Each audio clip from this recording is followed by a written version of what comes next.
अस्सलाम वालेकुम students, welcome back to our channel. Students, मैं हूं ज़ाहिद खान और आप देख रहे हैं Zahid Khan academy. Students, class 11 physics के न्यूमेरिकल प्रॉब्लम्स की जो सीरीज़ हमने स्टार्ट की थी, उस सीरीज़ का ये फर्स्ट वीडियो लेक्चर है जिसके अंदर हम चैप्टर 1 के तमाम न्यूमेरिकल्स को डिटेल से डिस्कस करेंगे। मगर उससे पहले स्टूडेंट्स, अगर आप इस चैनल पर नए हैं और अभी तक आपने इस चैनल को सब्सक्राइब नहीं किया तो ज़रूर कर लें और साथ में लगे बेल आइकन को भी प्रेस कर दें ताकि आपको हमारी हर नई वीडियो की नोटिफिकेशन मिलती रहे। यहाँ पे स्टूडेंट्स आपको बताते चलूँ कि बाकी तमाम चैप्टर के जो न्यूमेरिकल्स हैं उनको भी अपलोड कर दिया गया है और उन तमाम वीडियोस के लिंक आपको डिस्क्रिप्शन के अंदर मिल जाएंगे, तो आप वहाँ से जाके ईजिली उनको चेक कर सकते हैं। अब हम आते हैं स्टूडेंट्स हमारे फर्स्ट न्यूमेरिकल की तरफ। जी तो स्टूडेंट्स, फर्स्ट न्यूमेरिकल की स्टेटमेंट में हमें कहा गया है कि a circular piece of pizza is cut into 3 equal parts. हमारे पास एक सर्कुलर पिज़्ज़ा है जिसको हमने 3 इक्वल पार्ट्स में डिवाइड कर दिया है। One piece of the pizza is taken out. अगर उसमें से हम एक पीस को बाहर निकाल लें, then estimate the degree measure of the single piece of pizza. तो ये जो एक पीस है इसका एंगल कितना बनेगा, ये सेंटर के साथ हमने ये एंगल फाइंड करना है and convert the measure into radians. और इस एंगल को हमने स्टूडेंट्स रेडियन के अंदर कन्वर्ट करना है, यानी हमें ये जो एंगल है एक पीस का वो रेडियंस के अंदर फाइंड करना है। What is the radian major of the angle of the remaining part of pizza. और इसके साथ स्टूडेंट्स हमें कहा गया है कि ये जो रिमेनिंग 2 पीसेज हैं वो कितना एंगल बना रहे हैं वो भी रेडियन के अंदर मेजर करें। तो उसके लिए स्टूडेंट्स अब हम आते हैं गिवन डाटा की तरफ। स्टूडेंट्स, गिवन डाटा में अगर हम देखें तो यहाँ पर अज्यूम करें कि ये हमारे पास एक सर्कुलर पिज़्ज़ा है और इसको हमने 3 इक्वल पार्ट्स में डिवाइड कर दिया है, ठीक है।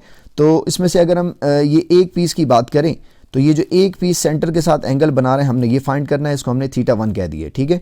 ये हमने रेडियन के अंदर मेजर करना है। और इसी तरह से स्टूडेंट्स ये जो 2 पीसेज हैं, ठीक है, यानी ये जो टोटल है, ये जो 2 पीसेज हैं ये सेंटर के साथ ये जो एंगल बना रहे हैं जिसको मैंने θ2 कहा हुआ है, ये एंगल भी हमने फाइंड करना है रेडियन के अंदर।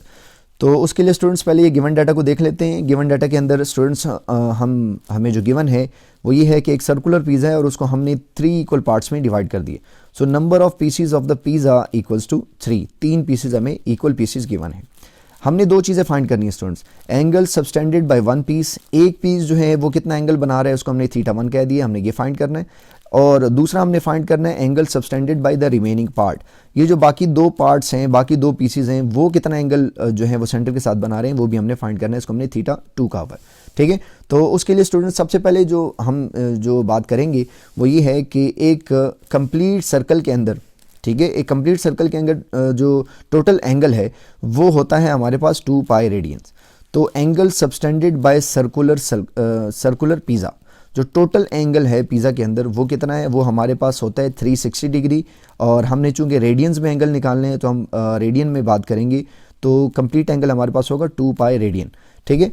तो सबसे पहली चीज़ जो हमने फाइंड करनी है angle subtended by one piece, एक पीस कितना एंगल बना रहे। तो स्टूडेंट्स एक पीस के लिए हम क्या करेंगे, चूंकि हमारे पास ये एक सर्कुलर पिज़्ज़ा को हमने 3 इक्वल पार्ट्स में डिवाइड किया था, तो ये जो सर्कुलर पिज़्ज़ा के अंदर टोटल एंगल होगा, ठीक है, एक सर्कल के अंदर जो टोटल एंगल होगा उसको जब हम 3 से डिवाइड करेंगे तो हमारे पास एक पीस के लिए ये एंगल आ जाएगा। तो ये जो वन पीस का एंगल है कैसे निकलेगा कि हम ये टोटल एंगल को 2 पाई रेडियन को जब 3 से डिवाइड करेंगे तो हमारे पास जो है ये स्टूडेंट्स एक पीस के लिए एंगल आ जाएगा। तो पाई की वैल्यू स्टूडेंट्स अगर हम यहाँ पुट करें तो 2 इंटू पाई होता है हमारे पास 3.14 डिवाइडेड बाय 3। तो स्टूडेंट्स इसको ऊपर जब हम इन दोनों को मल्टीप्लाई करते हैं और इसको जब हम 3 से डिवाइड करेंगे तो हमारे पास ये आंसर आ जाएगा 2.09 रेडियन, ठीक है। ये वो एक पीस के लिए एंगल आ गया हमारे पास θ1, ठीक है। अब हम क्या करेंगे स्टूडेंट्स, जो रिमेनिंग पार्ट है यानी ये जो रिमेनिंग 2 पीसेज हैं ये टोटल कुल मिला के कितना एंगल बना रहे हैं θ2, ये भी फाइंड करना है हमने। चूंकि स्टूडेंट्स हम एक पीस के लिए फाइंड कर चुके हैं तो अब हम क्या करेंगे, अगर हम उस एक पीस को 2 से मल्टीप्लाई कर दें, चूंकि तीनों पीसेज इक्वल हैं, 2 से मल्टीप्लाई करेंगे तो हमारे पास ये जो रिमेनिंग इन 2 पीसेज का एंगल है वो भी आ जाएगा। तो इसके लिए हम क्या करेंगे, angle subtended by the remaining part जिसको हमने θ2 कहा हुआ है, ये कैसे निकलेगा, इसको हम 2 से मल्टीप्लाई कर देंगे, 2 से ये वाला एंगल, तो 2 इंटू 2.09। तो स्टूडेंट्स जब इनको मल्टीप्लाई करेंगे हम कैलकुलेटर से, आप ये वैल्यू फाइंड कर लें, तो ये आपके पास आ जाएगा θ2 इक्वल्स टू 4.18 रेडियन, 4.18 रेडियन। तो इस तरह से हमारे पास ये जो रिमेनिंग एंगल है स्टूडेंट्स ये भी आ गया।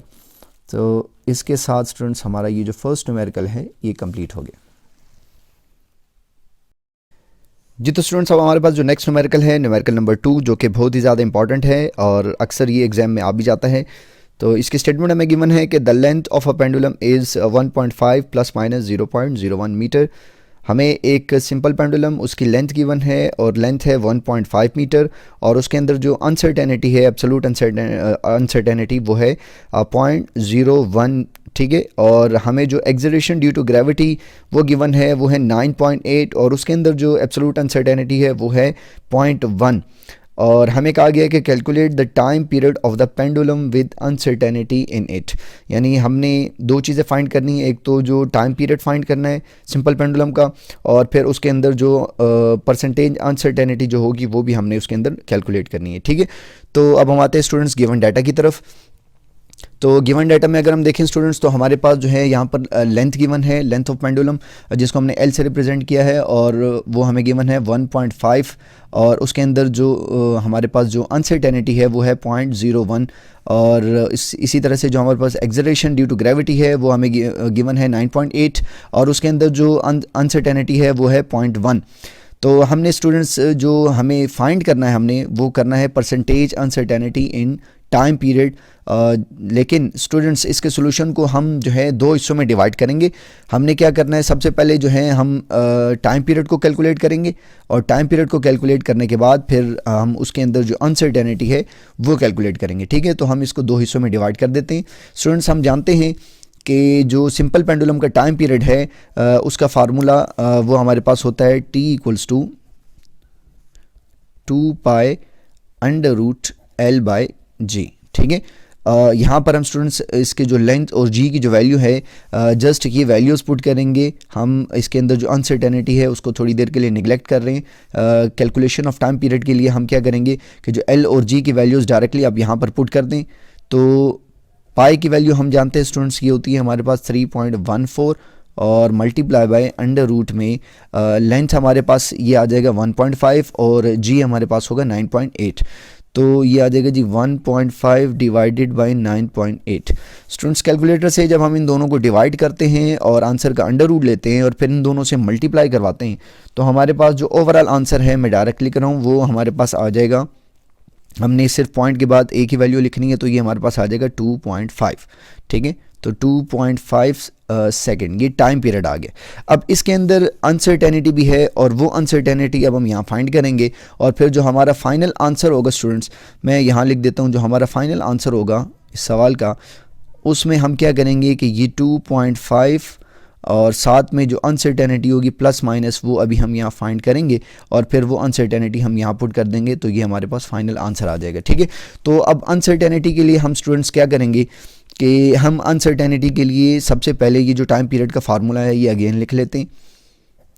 ठीक है, as T equals to 2 under root L by G। अब हम क्या करेंगे स्टूडेंट्स, ये जो अंडर रूट है इसको हम यूँ लिख सकते हैं 2, इसको अगर मैं पावर की शक्ल में लिख दूँ L बाई G की होल पावर, अंडर रूट की जगह अगर मैं पावर लिख दूँ 1/2, तो हम लिख सकते हैं। और स्टूडेंट्स, हम जो है इस चैप्टर के अंदर पढ़ते हुए आ रहे हैं पीछे, जो परसेंटेज अनसर्टेनिटी फाइंड करने के जो रूल्स हमने पढ़े में, उसके अंदर सबसे पहली बात तो ये है कि अगर हमारे पास किसी भी फिजिकल क्वांटिटी के अंदर हमने अगर परसेंटेज अनसर्टेनिटी फाइंड करनी है, तो उसके फार्मूले में अगर कोई कांस्टेंट टर्म होगी तो हम उसको निगलेक्ट कर देंगे। फिर हमारे पास अगर कोई टर्म्स जो हैं वो मल्टीप्लाई या डिवाइड हो रही हैं, तो उन दोनों की जो परसेंटेज अनसर्टेनिटी है उनको हम फाइंड करने के बाद ऐड कर देंगे, तो हमारे पास जो नेट परसेंटेज अनसर्टेनिटी है वो निकल आएगी। तो लेकिन एक रूल और भी हम पढ़ते हुए आ रहे हैं, और वो ये है कि अगर हमारे पास होल पे कोई पावर हो तो वो पावर शुरू में आ जाएगी। तो फाइनली हम क्या करेंगे स्टूडेंट्स के जो परसेंटेज अनसर्टेनिटी है इन टाइम पीरियड, ठीक है, परसेंटेज अनसर्टेनिटी, ठीक है जी, इन टाइम पीरियड जो है उसका फार्मूला स्टूडेंट्स मैं यहाँ लिख देता हूँ। फार्मूला हमारे पास आ जाएगा, देखें मैंने कहा ये जो कांस्टेंट टर्म है इसको हम निगलेक्ट कर देंगे। अगर होल पे कोई पावर है तो उसको पावर, चूँकि इनकी दोनों की जो परसेंटेज अनसर्टेनिटी है वो हम अलग से कैलकुलेट करने के बाद उनको ऐड करेंगे और उस सम के साथ जो है हम इस पावर को मल्टीप्लाई करवाते हैं। तो मैं इसको शुरू में लिख देता हूँ, 1/2 शुरू में आ जाएगा और इसके साथ मल्टीप्लाई हो जाएगी इन दोनों की परसेंटेज अनसर्टेनिटी। ठीक है, तो परसेंटेज अनसर्टेनिटी इन लेंथ, इसको मैं डेल्टा एल कह देता हूँ। ठीक है, प्लस परसेंटेज अनसर्टेनिटी इन जो ग्रेविटेशनल एक्सलरेशन है। ठीक है स्टूडेंट्स, ये आ गया हमारे पास, इसको हम इक्वेशन नंबर 1 कह देते हैं। ठीक है जी, इसको हम इक्वेशन नंबर 1 कह देते हैं। अब हम क्या करेंगे स्टूडेंट्स, सबसे पहले हम परसेंटेज अनसर्टेनिटी इन लेंथ अलग से फाइंड करेंगे, फिर परसेंटेज अनसर्टेनिटी हम इन जी है वो अलग से फाइंड करने के बाद यहाँ इसके अंदर पुट कर देंगे तो हमारे पास percentage uncertainty in time period आ जाएगा। ठीक है, तो परसेंटेज अनसर्टेनिटी इन लेंथ, ठीक है, परसेंटेज अनसर्टेनिटी इन लेंथ, इसके निकालने का फार्मूला ये होता है स्टूडेंट्स, हम जानते हैं कि परसेंटेज अनसर्टेनिटी निकालने का जो फार्मूला है पीछे चैप्टर में आप पढ़ते हुए आ रहे हैं कि एब्सोल्यूट अनसर्टेनिटी, ठीक है, डिवाइडेड बाय जो मेजर्ड वैल्यू होगी मल्टीप्लाई बाय 100%। ठीक है, अब ये जो एब्सोल्यूट अनसर्टेनिटी है इन लेंथ वो हमें गिवन है, वो है 0.01 और जो मेजर्ड वैल्यू है वो भी हमें गिवन है 1.5। ठीक है, तो हम क्या करेंगे स्टूडेंट्स, यहाँ डेल्टा एल की जगह लिख देंगे 0.01 डिवाइडेड बाय हमारे पास जो है वो एल की जगह आ जाएगा 1.5 मल्टीप्लाई बाय 100%। तो स्टूडेंट्स जब हम कैलकुलेटर से इनको सॉल्व करते हैं, ठीक है, इन दोनों को डिवाइड करने के बाद जब हम इसे 100 से मल्टीप्लाई करवाएंगे तो हमारे पास जो ओवरऑल आंसर है स्टूडेंट्स वो आ जाएगा 0.67%। ठीक है, ये हमारे पास परसेंटेज अनसर्टेनिटी इन लेंथ आ गई। इसी तरह से स्टूडेंट्स अब हम क्या करेंगे, percentage uncertainty in G find करेंगे और फिर हम इक्वेशन 1 के अंदर वैल्यू पुट कर देंगे। ठीक है, इसके लिए भी स्टूडेंट्स अगेन जो हम कहेंगे कि जो हमारे पास absolute uncertainty in g divided by measured value multiply by 100%। ठीक है, तो जी के लिए भी स्टूडेंट्स हमारे पास जो एब्सोल्यूट अनसर्टेनिटी उसकी वैल्यू हमें गिवन थी 0.1। ठीक है, डिवाइडेड बाय इसकी जो एक्चुअल वैल्यू है वो हमें गिवन है 9.8 और मल्टीप्लाई बाय अगेन 100% जब हम करेंगे तो स्टूडेंट्स ये भी हमारे पास जो है, आप इसको जब सॉल्व करेंगे कैलकुलेटर से तो इसकी वैल्यू आपके पास आ जाएगी 1.02%। ठीक है, तो ये हमारे पास परसेंटेज अनसर्टेनिटी इन जी आ गई। Now putting values in equation 1, putting values in equation 1। जी तो स्टूडेंट्स हमारे पास ये इक्वेशन 1 है, इसके अंदर अब हमने वैल्यूज पुट करनी है। तो वैल्यूज पुट करते हैं, हमारे पास ये आ जाएगा percentage uncertainty in time period, ये आ जाएगा जी हमारे पास 1/2 into percentage uncertainty in length, जो कि हम कैलकुलेट कर चुके हैं और वो हमारे पास आई है 0.67। तो मैं यहाँ पर लिख दूंगा 0.67% प्लस परसेंटेज अनसर्टेनिटी इन जी वो हमने कैलकुलेट कर ली, वो हमारे पास आ गई 1.02%। इन दोनों को स्टूडेंट्स ऐड करें तो ये ऐड करने से स्टूडेंट्स हमारे पास आ जाएगा 1.69। ठीक है, इन दोनों को ऐड करें तो ये आ जाएगा जी 1.69%। 2 से डिवाइड करें तो ये हमारे पास आ जाएगा स्टूडेंट्स 0.84%। अगर हम इसको राउंड ऑफ करें तो ये हमारे पास आ जाएगा 0.8%। तो फाइनली स्टूडेंट्स हमारा जो अब हम अगर आंसर लिखना चाहें, ठीक है, तो हमारा इस सवाल का जो आंसर होगा, ठीक है, वो हमारे पास आ जाएगा टाइम पीरियड, चूँकि हमने कैलकुलेट किया था टाइम पीरियड, ये हमारे पास आ गया था 2.5 और उसके अंदर उसकी जो परसेंटेज अनसर्टेनिटी उसको हम ऐड कर देंगे यानी 0.8%। ये हमारे पास फाइनल स्टूडेंट्स इसका आंसर आ जाएगा। ठीक है, तो आंसर में बेशक आप ये परसेंटेज ना भी लिखें तो भी ठीक है। तो ये हमारे पास इस पार्ट का आंसर आ गया स्टूडेंट। जी तो स्टूडेंट्स, अब हमारे पास जो नेक्स्ट न्यूमेरिकल है, न्यूमेरिकल नंबर 3, इसके अंदर हमें इसके स्टेटमेंट में कहा गया है कि determine the area of rectangular sheet with length. हमें क्या करना है स्टूडेंट्स कि हमारे पास एक रेक्टेंगुलर शीट है, उसका एरिया हमने कैलकुलेट करना है और इसकी जो लेंथ हमें गिवन है वो है 1.5 सेंटीमीटर और इसके अंदर जो एब्सोल्यूट अनसर्टेनिटी है वो गिवन है 0.02 सेंटीमीटर। ठीक है, और इसी तरह से जो हमने विड्थ हमें गिवन है वो है 0.2 सेंटीमीटर और इसके अंदर भी जो एब्सोल्यूट अनसर्टेनिटी है डेल्टा डब्ल्यू वो गिवन है 0.01 सेंटीमीटर। और हमें कहा जा रहा है कि कैलकुलेट द एरिया हमने कैलकुलेट करना है और उसके अंदर जो एब्सोल्यूट अनसर्टेनिटी है वो भी कैलकुलेट करनी है। ठीक है, तो स्टूडेंट्स अब हम आते हैं जी हमारे गिवन डाटा की तरफ।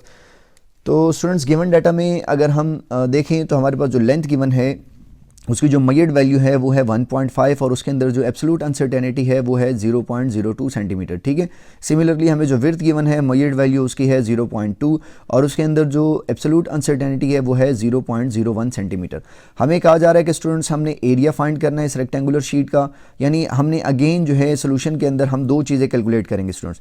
एक तो हमने ये एरिया जो है वो कैलकुलेट करना है, फिर उसके अंदर जो हमने एब्सोल्यूट अनसर्टेनिटी है वो कैलकुलेट करनी है। स्टूडेंट्स पिछले जो न्यूमेरिकल है उसके अंदर हमने परसेंटेज अनसर्टेनिटी कैलकुलेट की थी। ठीक है, इसके अंदर हमें कहा जा रहा है कि आपने एब्सोल्यूट अनसर्टेनिटी कैलकुलेट करनी है।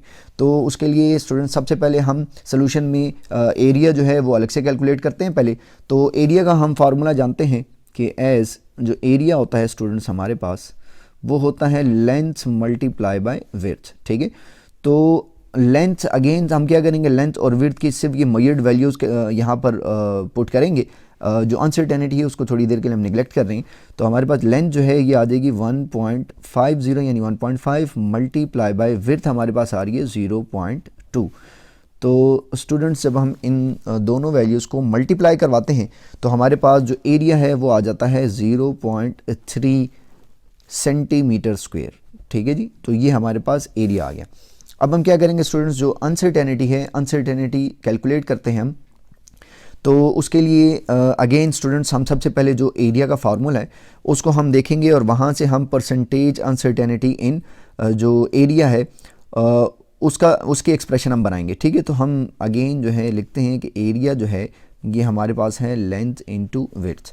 तो अब हमने एरिया के अंदर अनसर्टेनिटी फाइंड करनी है, तो इसका फार्मूला क्या बनेगा, चूंकि हमारे पास सिंपल ये दो वैल्यूज़ इसमें मल्टीप्लाई में आ रही हैं तो हम रूल पढ़ते हुए आ रहे हैं चैप्टर के अंदर कि अगर हमारे पास दो वैल्यूज़ मल्टीप्लाई में हैं तो हम क्या करेंगे कि हमने लेंथ के अंदर जो परसेंटेज अनसर्टेनिटी है वो अलग से कैलकुलेट करनी है और फिर विड्थ के अंदर जो परसेंटेज अनसर्टेनिटी है वो अलग से कैलकुलेट करनी है और फिर इन दोनों की अनसर्टेनिटीज़ को जो परसेंटेज अनसर्टेनिटी उनको ऐड करेंगे तो हमारे पास जो total percentage uncertainty in area है वो निकल आएगा।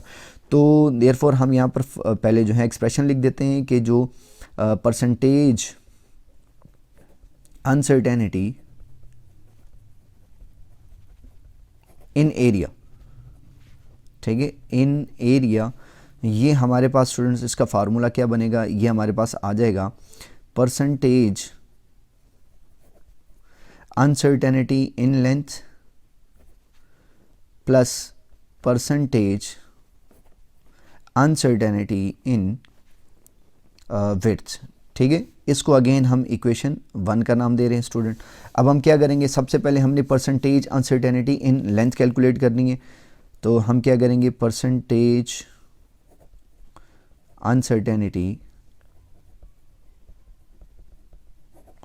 इन लेंथ जो है ये अगेन स्टूडेंट्स फार्मूला हम याद रखेंगे। फार्मूला हमारे पास क्या होता है कि absolute uncertainty in length divided by जो मेजर्ड वैल्यू है यानी L, ठीक है, मल्टीप्लाई बाय 100%। तो एब्सोल्यूट अनसर्टेनिटी इन लेंथ जो है वो हमें गिवन है 0.02 और मेजर्ड वैल्यू इसकी है 1.5। तो ये यहाँ पर पुट कर देंगे तो ये हमारे पास आ जाएगा 0.02 डिवाइडेड बाय 1.5 मल्टीप्लाई बाय 100%। तो स्टूडेंट्स कैलकुलेटर से जब हम इनको सॉल्व करते हैं तो ये हमें जो आंसर है हमारे पास वो आ जाता है 1.33%। जी तो students percentage uncertainty in length जो है ये हम कैलकुलेट कर चुके हैं 1.33%। अब हम परसेंटेज अनसर्टेनिटी इन जो विड्थ है वो कैलकुलेट करेंगे। तो उसके लिए हम क्या करेंगे कि इसका फार्मूला लिख देते हैं कि परसेंटेज अनसर्टेनिटी इन विड्थ। अगेन इसका जो फार्मूला होगा स्टूडेंट्स के, हमारे पास जो absolute uncertainty in width divided by actual value multiply by 100%। ठीक है, तो स्टूडेंट्स इसकी जो हमारे पास अगर हम यहाँ से देखें तो ये हमारे पास परसेंटेज अनसर्टेनिटी है इन width, sorry absolute uncertainty divided by ये हमारे पास जो है मेजर्ड वैल्यू है। तो हम यहाँ पुट कर देते हैं, हमारे पास ये आ जाएगा 0.01 डिवाइडेड बाय 0.2 मल्टीप्लाई बाय 100%।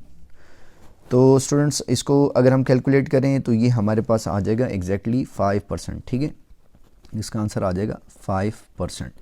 तो ये परसेंटेज अनसर्टेनिटी इन विड्थ आ गई।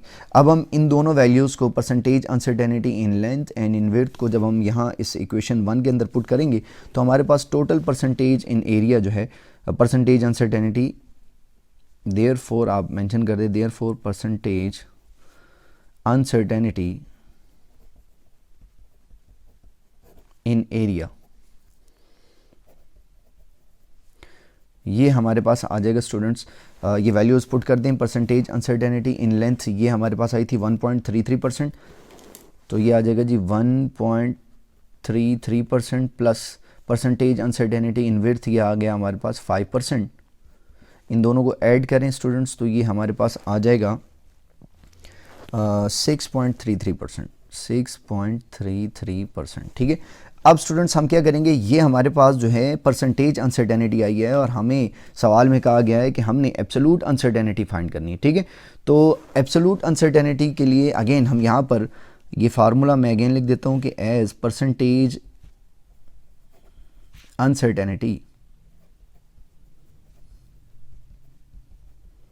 ठीक है, इन एरिया जो है ये हमारे पास क्या आएगा students, absolute uncertainty divided by measured value multiply by 100%, ये फार्मूला होता है हमारे पास। अब हमने यहाँ से स्टूडेंट्स इसकी वैल्यू निकालनी है। ठीक है, तो इसको हम यहीं पे रहने देते हैं। ये जो a है, ये जो मेजर्ड वैल्यू है यहाँ पर डिवाइड में है, इधर आके मल्टीप्लाई हो जाएगी। और पहले मैं यहाँ पर स्टूडेंट्स हम वैल्यूज़ पुट कर देते हैं। हमने परसेंटेज अनसर्टेनिटी हमने फाइंड कर ली है, तो ये है 6.33% इक्वल्स टू, इसको एज इट इज़ रहने देते हैं।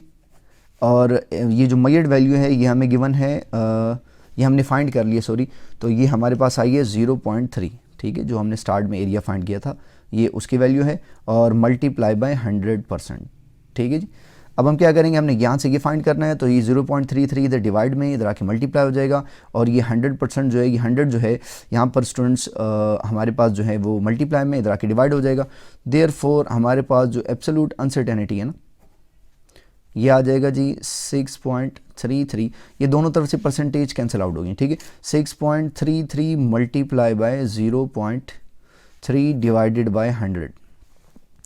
तो स्टूडेंट्स जब हम इसको कैलकुलेटर से सॉल्व करते हैं तो ये हमारे पास इसकी जो वैल्यू है ये आ जाएगी स्टूडेंट्स 0.018 सेंटीमीटर स्क्वेयर। तो इसको अगर हम राउंड ऑफ कर लें तो ये हमारे पास स्टूडेंट्स आ जाएगा 0.02 सेंटीमीटर स्क्वेयर। तो ये हमारे पास एब्सोल्यूट अनसर्टेनिटी इन एरिया आ गई। सो हमारा जो फाइनल आंसर होगा, देयरफॉर एरिया हमने कैलकुलेट करना था, तो एरिया हमारे पास आ गया a plus minus delta a। तो एरिया हमारे, इसकी वैल्यू हमारे पास आई थी 0.3 प्लस माइनस एब्सोल्यूट अनसर्टेनिटी की आ गई 0.02 सेंटीमीटर स्क्वेयर। तो इस तरह से स्टूडेंट्स हमारा ये इस पार्ट का आंसर आ गया जी। तो स्टूडेंट्स अब हमारे पास जो नेक्स्ट न्यूमेरिकल है, न्यूमेरिकल नंबर 4, इसके अंदर हमें कहा गया है कि calculate the answer up to appropriate numbers of significant digits. Students हमारे पास मुख्तलिफ पार्ट्स दिए गए हैं और इसके अंदर हमारे पास जो हैं डिफरेंट नंबर्स हैं जिनको किसी पार्ट के अंदर हमें ऐड करना है, किसी में हमें सब्ट्रैक्ट करना है, मल्टीप्लाई और डिवाइड के हमारे पास ये सिंपल नंबर्स हैं। और हमारा जो आंसर है स्टूडेंट, इनको प्लस माइनस मल्टीप्लाई डिवाइड करने के बाद हमारा जो आंसर है, आंसर में appropriate number of significant digits आने चाहिए। अब जो है हमारे पास appropriate number of significant digit से क्या मुराद है? स्टूडेंट्स, हमने सिग्निफिकेंट फिगर्स के जो रूल्स चैप्टर के अंदर पढ़े हुए हैं उसको अप्लाई करते हुए हमने जो हमारा आंसर है उसमें जो correct number of significant digits हैं वो आने चाहिए। तो उसके लिए स्टूडेंट्स आते हैं हमारे फर्स्ट ये पार्ट की तरफ। स्टूडेंट्स, फर्स्ट पार्ट को डिस्कस करने से पहले सबसे पहले मैं आपको जो है क्विकली रिवाइज़ करवा दूं कि in case of addition and subtraction, हम जो सिग्निफिकेंट फिगर के जो रूल्स आपने इस चैप्टर के अंदर पढ़े होंगे, तो मैं आपको क्विकली बता देता हूं कि students, in case of addition and subtraction, ठीक है, जो हमारे पास सिग्निफिकेंट फिगर्स हैं आंसर में कितने आने चाहिए, ये डिपेंड करता है कि जिन नंबर्स को हम प्लस या माइनस कर रहे हैं स्टूडेंट्स, उसमें जो लीस्ट नंबर ऑफ डेसिमल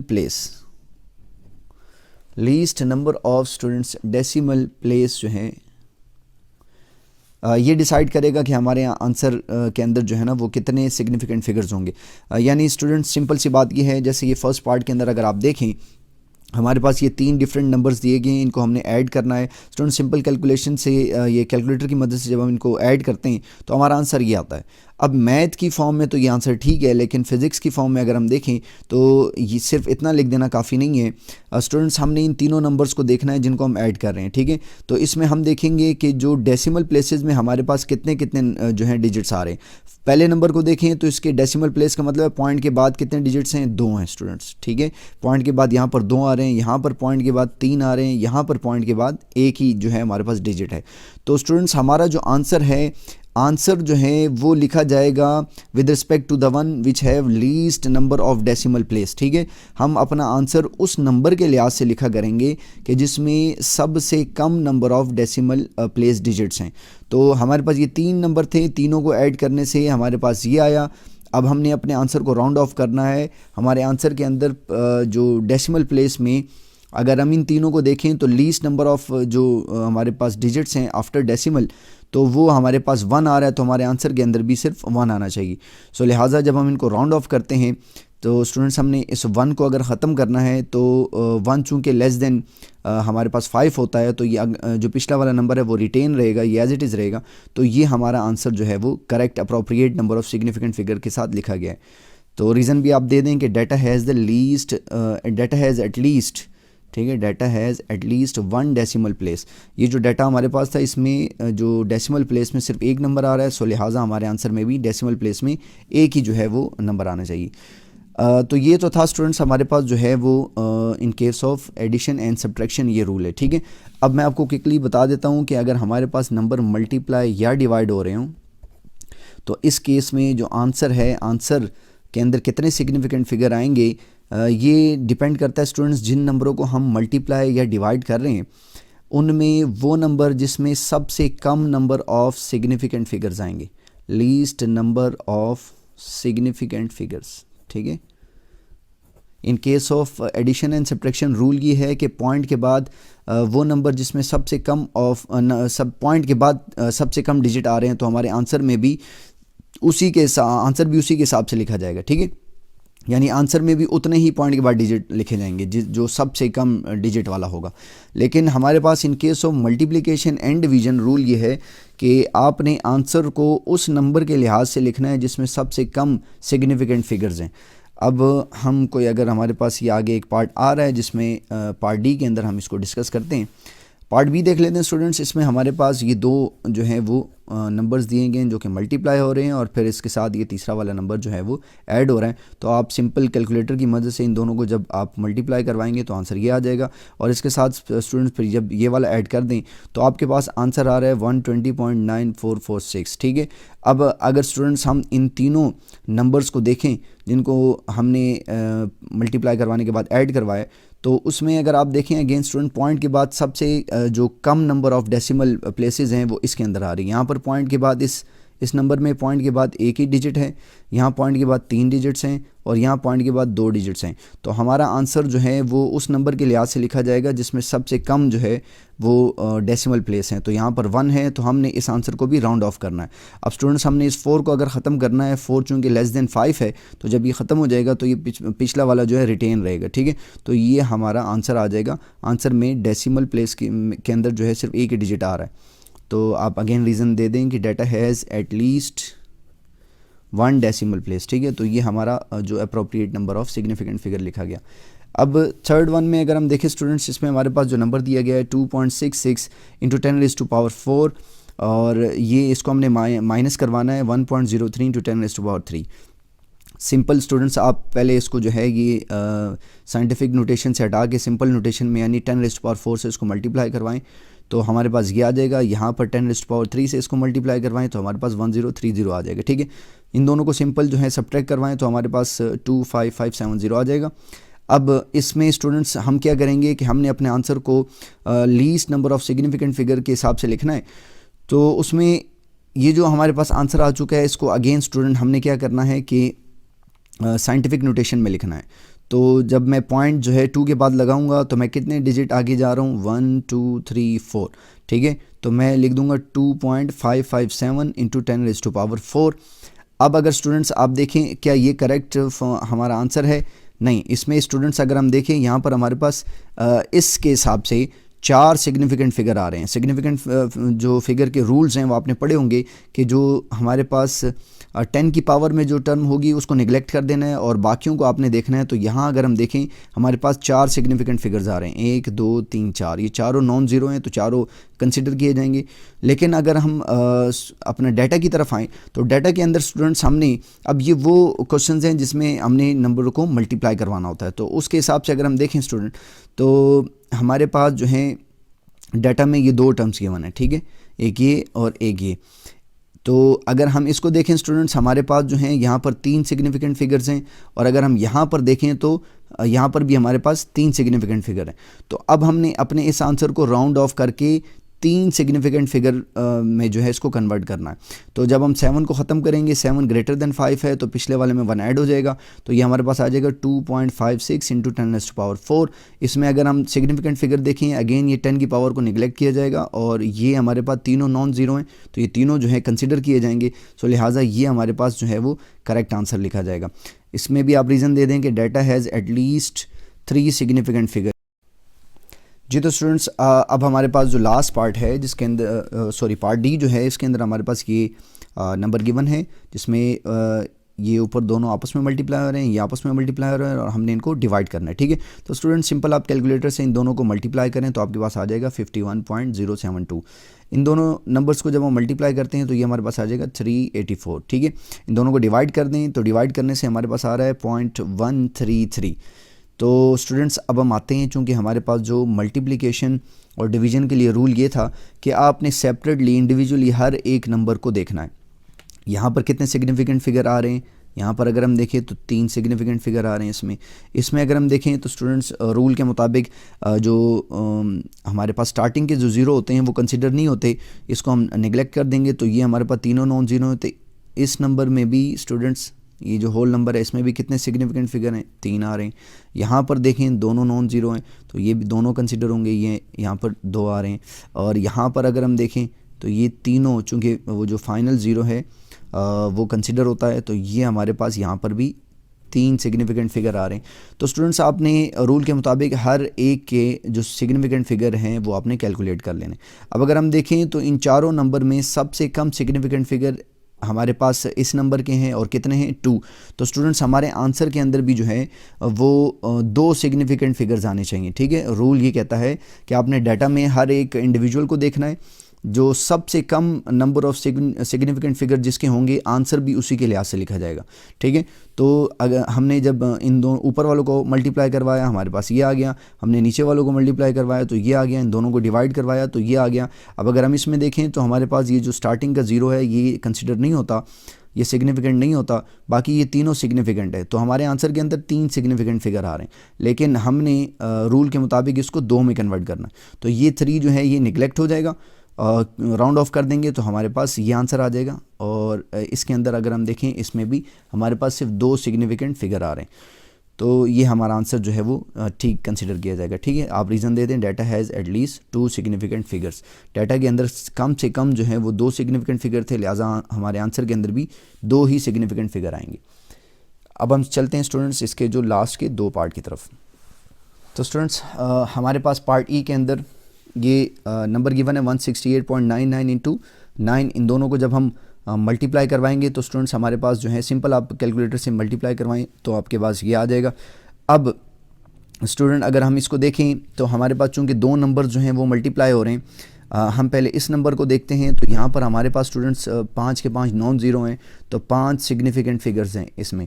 ठीक है, और अगर हम इसको देखें तो हमारे पास सिर्फ एक ही सिग्निफिकेंट फिगर है। तो इनको मल्टीप्लाई करने से हमारे पास ये आंसर आ रहा है। और इसमें अगर हम देखें तो ये सारे ही सिग्निफिकेंट है 1 2 3 4 5 6। लेकिन स्टूडेंट रूल के मुताबिक चूँकि हम नंबर्स को मल्टीप्लाई कर रहे हैं और मल्टीप्लिकेशन के रूल के मुताबिक हमारे आंसर के अंदर तो सिर्फ एक सिग्निफिकेंट फिगर आना चाहिए। हमने तो उस नंबर के लिहाज से जो है इसको राउंड ऑफ करना है जिसमें सबसे कम सिग्निफिकेंट फिगर होंगे। तो सबसे कम यानी 1 आना चाहिए हमारे आंसर में, सिर्फ एक ही सिग्निफिकेंट फिगर हो। तो उसके लिए स्टूडेंट फिर हम क्या करेंगे, हम एज अ होल इस नंबर को देखेंगे। ये हमारे पास जो नंबर है ये आ रहा है 1520। तो हमने अब इसको राउंड ऑफ करना है स्टूडेंट्स। मैं इसको राउंड ऑफ करूँगा 2000 में। अब कुछ स्टूडेंट्स यहाँ पर ये कहेंगे कि जी इसको हम 1500 में भी तो राउंड ऑफ कर सकते।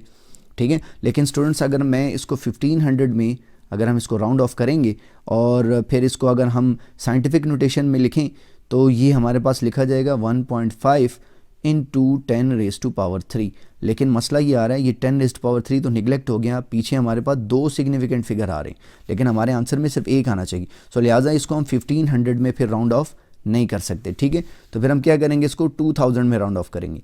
तो 2000 में करने के बाद इसको जब साइंटिफिक नोटेशन में लिखेंगे तो ये लिखा जाएगा 2 इंटू 10⁻³ स्टूडेंट्स ये कंसिडर नहीं किया जाता सिग्निफिकेंट फिगर के रूल्स के मुताबिक। तो हमारे पास सिर्फ ये एक ही नंबर बच जाता है और इसके मुताबिक हमारे पास एक ही सिग्निफिकेंट फिगर आ रहा है। तो ये जो है 2 इंटू 10⁻³ ये करेक्ट हमारा आंसर कंसिडर किया जाएगा। ठीक है, फाइनली स्टूडेंट्स हमारे पास पार्ट एफ के अंदर ये दो डिजिट्स गिवन है, 2 नंबर्स गिवन है 1023 प्लस 8.5489। इन दोनों को ऐड करें तो हमारे पास ये आंसर आ रहा है। अगेन हम देखें चूँकि हम नंबर को ऐड करवा रहे हैं तो इसके अंदर अगर हम देखें तो स्टूडेंट इस पूरे नंबर में पॉइंट के बाद डेसिमल प्लेस में कोई नंबर नहीं आ रहा। ठीक है, और अगर हम इसको देखें तो यहाँ हमारे पास पॉइंट के बाद 4 जो हैं वो डिजिट्स आ रहे हैं और यहाँ पर कोई नहीं है। तो हम क्या करेंगे कि हमने अपने आंसर को स्टूडेंट उस नंबर के लिहाज से लिखना होता है जिसमें least number of decimal places हों। तो हमारा least number of decimal places तो है ही नहीं क्योंकि इसमें तो कोई डेसिमल प्लेस ही नहीं है। तो यानी कि हमारे आंसर के अंदर भी कोई डेसिमल प्लेस नहीं आना चाहिए। तो फिर मैं क्या करूँगा, इस पूरे नंबर को स्टूडेंट्स हम राउंड ऑफ कर देंगे। 1031 को 1032 में राउंड ऑफ कर देंगे। इसमें भी जो है हमारे पास डेसिमल प्लेस में कोई नंबर नहीं आ रहा। सो लिहाजा data has no decimal place. तो ये हमारा आंसर जो है वो ठीक कंसिडर किया जाएगा।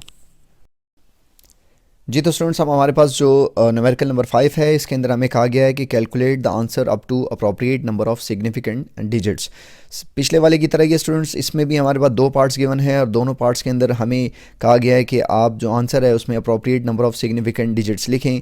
फर्स्ट पार्ट की अगर हम बात करें तो उसमें हमें ratio of mass of proton to the mass of electron ये फाइंड करना है, जबकि सेकेंड पार्ट के अंदर ratio of charge of electron to the mass of electron ये फाइंड करना है। और दोनों केसेस में हमारे जो आंसर हैं उसमें appropriate number of significant digits होने चाहिए, यानी कि जितने सिग्निफिकेंट डिजिट्स आने चाहिए उतने ही लिखने हमने। ठीक है, तो अब हम आते हैं स्टूडेंट्स हमारे फर्स्ट पार्ट की तरफ। फर्स्ट पार्ट में अगर आप देखें तो हमें कहा गया है कि the ratio of mass of proton to the mass of electron जो है वो कैलकुलेट करें। स्टूडेंट्स मास ऑफ प्रोटॉन जो है वो हमारे पास होता है 1.67 इंटू 10⁻⁻27 kg और मास ऑफ इलेक्ट्रॉन जो है ये होता है 9.1096 इंटू 10⁻31 kg।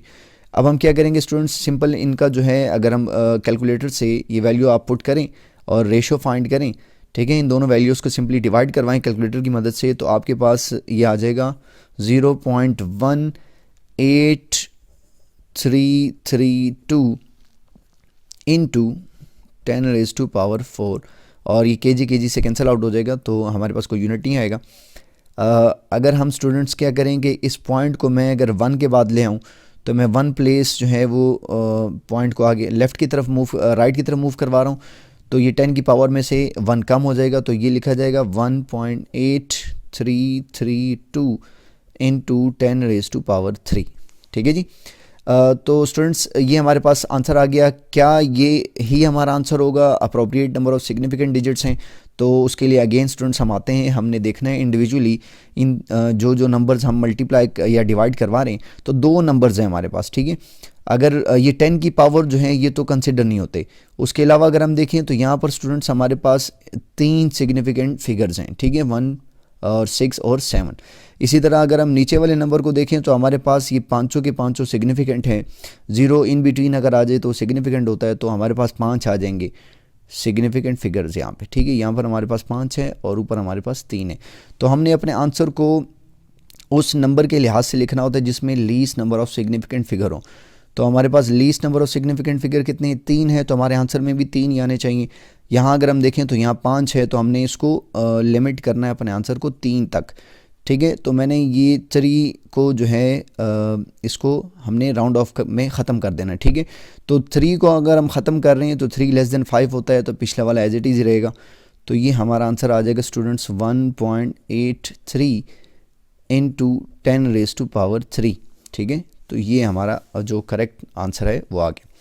अब हमारे पास जो सेकंड पार्ट है स्टूडेंट्स, उसके अंदर अभी हमें कहा गया था कि हमने ratio of charge of electron to the mass of electron, इसका हमने रेशो फाइंड करना है और हमारा आंसर जो है अप्रोप्रिएट सिग्निफिकेंट डिजिट्स के साथ हमने लिखना है। ठीक है, तो स्टूडेंट्स चार्ज ऑफ इलेक्ट्रॉन होता है 1.6 into 10 raise to power -19 coulomb, और mass of electron again 9.1096 into 10 raise to power -31 kg। तो स्टूडेंट्स हम क्या करेंगे, सिंपली इन 2 नंबरों को, दोनों को हम जब कैलकुलेटर की मदद से आप इनको डिवाइड करवाएं तो स्टूडेंट्स ये हमारे पास आ जाएगा जी, ये हमारे पास आ रहा है students 0.1756 0.175638 into 10 raise to power हमारे पास 12 आ जाएगा। ठीक है जी, 10 रेज़ टू पावर 12, और यूनिट में हमारे पास आ जाए कूलम पर केजी। ठीक है जी। अब स्टूडेंट्स अगेन अगर मैं इस पॉइंट को 1 के बाद अगर लिखूँगा तो यहाँ 10 की पावर में से 1 लेस हो जाएगा, तो ये लिखा जाएगा 1.7568 into 10 raise to power 11 coulomb पर केजी। ठीक है जी। अब अगेन स्टूडेंट्स हम देखेंगे क्या यही हमारा आंसर होगा, ये करेक्ट आंसर है। तो उसके लिए अगर हम देखें हमारे आंसर में कितने सिग्निफिकेंट फिगर आ रहे हैं, ये 10 की पावर को कंसिडर नहीं किया जाता, तो ये 1 2 3 4 5 6। तो अगर हम इंडिविजुअली यहाँ डाटा की तरफ आएँ, नंबर्स को देखें, तो यहाँ हमारे पास 2 सिग्निफिकेंट फिगर्स हैं स्टूडेंट्स, और यहाँ हमारे पास 5 हैं। ठीक है जी। तो हमारे आंसर में अभी 5 आ रहे हैं, तो हमने इसको रिड्यूस करना है to the least number of significant figure in the data. तो 2 हमारे पास सिग्निफिकेंट फिगर आने चाहिए, तो उसके लिए हमें 2 से मुराद ये 1 और 7, ये बाकियों को हम क्या करेंगे, निगलेक्ट करेंगे, हमने राउंड ऑफ करना है स्टूडेंट्स इनको। ठीक है, तो मैं इस 5 को चूँकि मैंने ख़त्म करना है, अब राउंड ऑफ में आपने जो रूल्स हैं राउंड ऑफ करने का, उसमें आपने सीखा था कि जिस नंबर को आप ख़त्म करना चाह रहे हैं अगर वो लेस देन 5 है तो पिछला वाला एज इट इज़ रहेगा। जिस नंबर को आप ख़त्म करना चाह रहे हैं वो अगर ग्रेटर देन 5 है तो पिछले वाले में 1 ऐड हो जाएगा। अब अगर जिस नंबर को आप ख़त्म करना चाह रहे हैं, जैसे इस केस में हम ये 5 को ख़त्म करना चाहिए, वो है ही 5, तो फिर अगर ये 5 है तो उसमें आपने क्या करना है, आपने पिछले वाले को देखना है। अगर तो इवन है उसको एज इट इज़ लिख दें, और अगर वो ऑड है तो उसमें अगेन 1 ऐड कर दें। तो ये 5 को हम ख़त्म करना चाह रहे हैं, उससे पीछे 7 है, 7 एक ऑड है, तो हम उसमें 1 ऐड कर देंगे। तो ये हमारे पास आ जाएगा जी 1.8, ठीक है, into 10 raise to power 11 coulomb पर केजी। तो ये हमारे पास स्टूडेंट्स जो है करेक्ट आंसर आ गया to the appropriate number of significant digits. तो उसके साथ हमारा ये न्यूमेरिकल भी कंप्लीट हो गया जी। तो स्टूडेंट्स अब हमारे पास जो न्यूमेरिकल नंबर 6 है उसके अंदर हमें कहा जा रहा है कि फाइंड द डायमेंशंस ऑफ, हमारे पास 2 पार्ट्स हैं, दोनों पार्ट्स के अंदर हमने डायमेंशन फाइंड करनी है। फर्स्ट पार्ट के अंदर हमें कहा जा रहा है कि जो प्लैंक्स कांस्टेंट है h, इसकी डायमेंशन फाइंड करनी है from the formula E = hf, और सेकंड पार्ट के अंदर हमें कहा जा रहा है कि जो ग्रेविटेशनल कांस्टेंट है उसकी डायमेंशन फाइंड करनी है from the formula F is equal to Gm1m2 over R square. ठीक है, तो हम आते हैं जी स्टूडेंट्स फर्स्ट पार्ट की तरफ। फर्स्ट पार्ट में स्टूडेंट्स हमारे पास ये फार्मूला गिवन है E equals to H F, और इससे हमने ये जो प्लैंक्स कांस्टेंट है H, इसकी डायमेंशन फाइंड करनी है। और यहाँ पर E जो है स्टूडेंट्स, सबसे पहले तो ये हम देख लें, E जो है ये एनर्जी होती है और F जो है हमारे पास फ्रीक्वेंसी है। ठीक है, तो हमने H की जो है वो डायमेंशन फाइंड करनी है प्लैंक्स कांस्टेंट। तो उसके लिए हम क्या करेंगे कि H को पहले एक तरफ रख लेते हैं, तो हमारे पास आ जाएगा H इज़ इक्वल टू, ये फ्रीक्वेंसी इस तरफ आगे डिवाइड हो जाएगी, तो ये आ जाएगा E डिवाइडेड बाय F। अब स्टूडेंट्स हम जानते हैं कि E जो है एनर्जी है, और एनर्जी की डायमेंशन आप इस चैप्टर में पीछे पढ़ के आ रहे हैं कि एनर्जी की जो डायमेंशन है स्टूडेंट्स, ये हमारे पास होती है ml स्क्वेयर टी की पावर -2। तो यहाँ पर हम लिख देते हैं ml स्क्वेयर और टी की पावर -2। ठीक है जी, डिवाइडेड बाय फ्रीक्वेंसी की डायमेंशन होती है स्टूडेंट्स टी की पावर -1। अब ये टी की पावर -1 जब नीचे से ऊपर जाएगी तो इसकी पावर +1 हो जाएगी, तो ये हमारे पास आ जाएगा ml स्क्वेयर टी की पावर -2 एज इट इज़, और ये नीचे से जब ऊपर आएगी तो इसकी पावर प्लस हो जाएगी, तो टी की पावर +1। ठीक है जी, अब यहाँ पर स्टूडेंट्स बेसिस सेम है तो पावर ऐड हो जाएंगे, तो ये हमारे पास आ जाएगा ml स्क्वेयर और टी की पावर में ये -2 + 1। ठीक है, बेसिस सेम पावर ऐड हो जाएंगे, तो फाइनली हमारे पास जो है H के लिए जो डायमेंशन है वो आ जाएगी, और वो आ जाएगी ml स्क्वेयर टी की पावर -2 + 1, ये -1 होगी। तो ये हमारे पास प्लैंक्स कांस्टेंट जो H है उसकी डायमेंशन आ जाएगी, which is ml square T की पावर -1। ठीक है जी, अब सेकंड पार्ट की तरफ आते हैं स्टूडेंट। सेकंड पार्ट में हमें कहा जा रहा है कि जो ग्रेविटेशनल कांस्टेंट है G, इसके लिए भी हमने जो है वो डायमेंशन फाइंड करनी है from the formula F is equal to Gm1m2 over R square.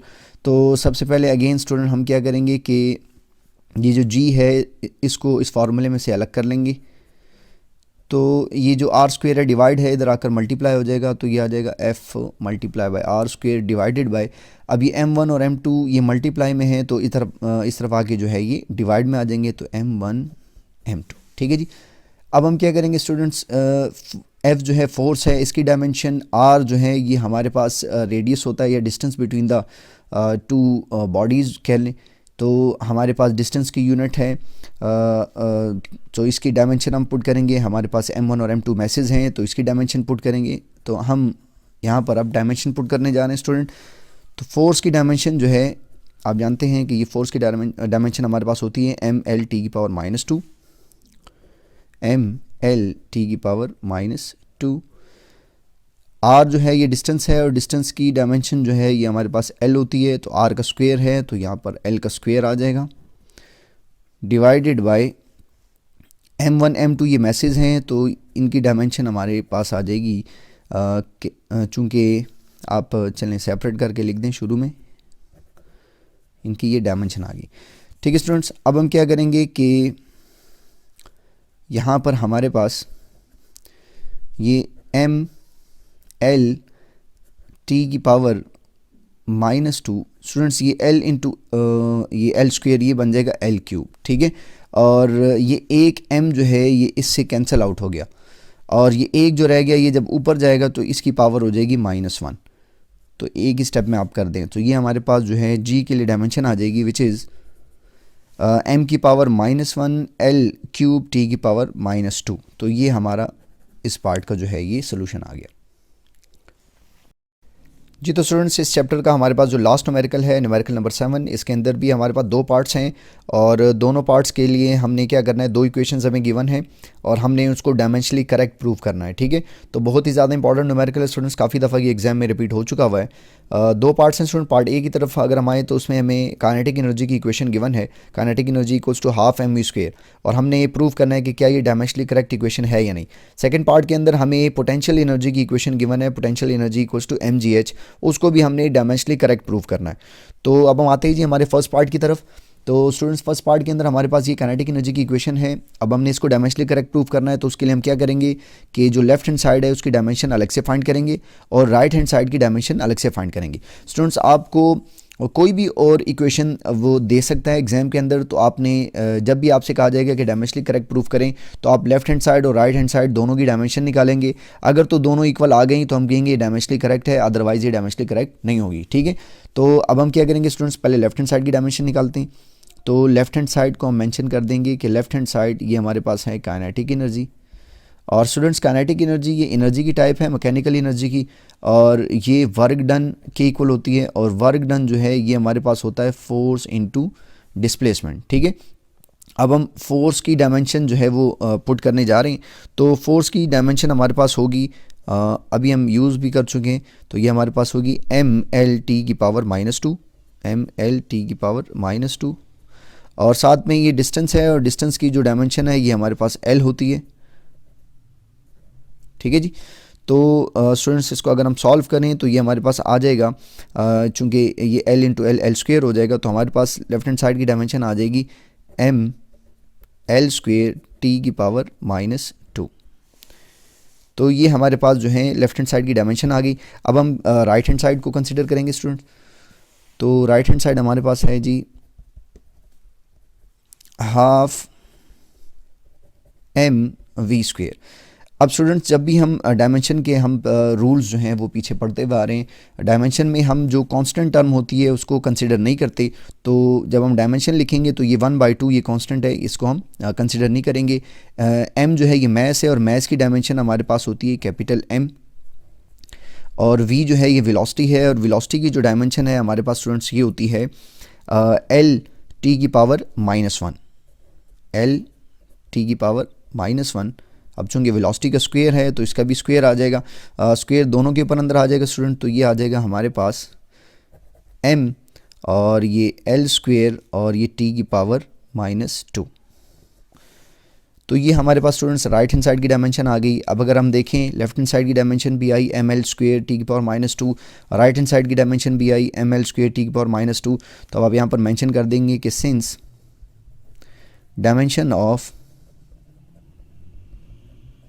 dimensions of left hand side is equal to right hand side, hence ये जो हमारे पास इक्वेशन है, hence the given equation is